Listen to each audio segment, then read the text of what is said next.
Déjà, c'était une étude intéressante, je peux le dire. C'est une première pour moi. J'ai aimé en tant qu'amateur, et je répète qu'il s'agit d'amateur, en tant que hobby de faire des lectures sur des civilisations anciennes. Je n'ai jamais imaginé de faire une telle chose, si vous voulez. C'était, on va dire, une opportunité, c'était quelque chose que j'ai trouvé intéressant, qui m'a été proposé par le musée. Et en fait, l'encadrement m'a attiré l'attention. Voilà, le musée est intéressé par ça. Qu'est-ce que tu penses? Voilà. J'ai dit oui, bien sûr. Au départ, je ne savais pas vraiment si on pourrait faire quelque chose, vu l'âge de la momie. Je ne savais pas quelle qualité d'image on aura, voilà, de quoi on va disposer en tant que matériel d'étude scanographique. Après, ça s'est avéré intéressant, parce que d'après ce que j'avais compris au départ de Madame Paysanne, on ne savait pas s'il y a vraiment un corps dedans ou tout simplement on voit la tête, mais après c'est juste des bandelettes avec du matériel de comblement. Voilà.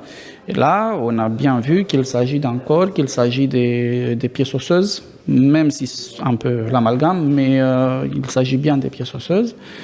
Voilà. La première impression radiographique ne permettait pas bien trancher les choses parce que les os étaient trop mélangés. En radiographie, de toute façon, les choses ne se passent pas comme en scanner. On ne peut pas bien détacher les pièces. On voit une projection du tout, de tout ce qui est. Et après, on a fait le scanner. Bon, et après, on s'est mis au travail à essayer de reconstituer, en fait, de détacher des images de pièces osseuses et essayer de tirer des conclusions. Pour déterminer le sexe, on fait aussi appel au poids osseux et on ne peut pas avoir ça sans abîmer la momie. On se base que sur des images.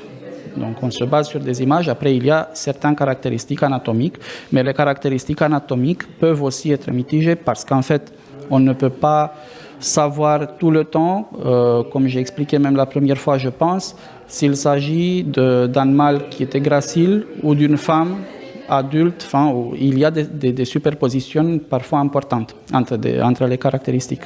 Surtout qu'il s'agit des personnes qui vivaient à une autre époque et qui ne prenaient pas la voiture, je pense, pour aller n'importe où. Il y avait beaucoup plus d'efforts physiques. Je ne crois pas que toutes les caractéristiques anatomiques se soient conservées entre l'époque où cette personne vivait et ce qu'on voit à ce jour. Mais vous avez réussi à dater à peu près son âge. Pareil, il s'agit d'une différence liée à l'époque. On a des éléments anatomiques qui plaident pour quelqu'un d'âgé en fait, mais pour l'époque. Il faut bien préciser âgé pour l'époque. Âgé en absolu, ce n'est pas très possible. On voit aujourd'hui des patients qui sont de 90 ans ou voire plus, mais qui sont en bon état, vraiment en bon état. À l'époque, je pense que l'espérance de vie n'était pas vraiment de 90 ans. Donc, même si on a entendu que peut-être cette personne aurait été bien âgée. Mais je pense que le meilleur mot à dire, c'est quelqu'un âgé pour l'époque. On voit bien qu'il y avait de l'arthrose.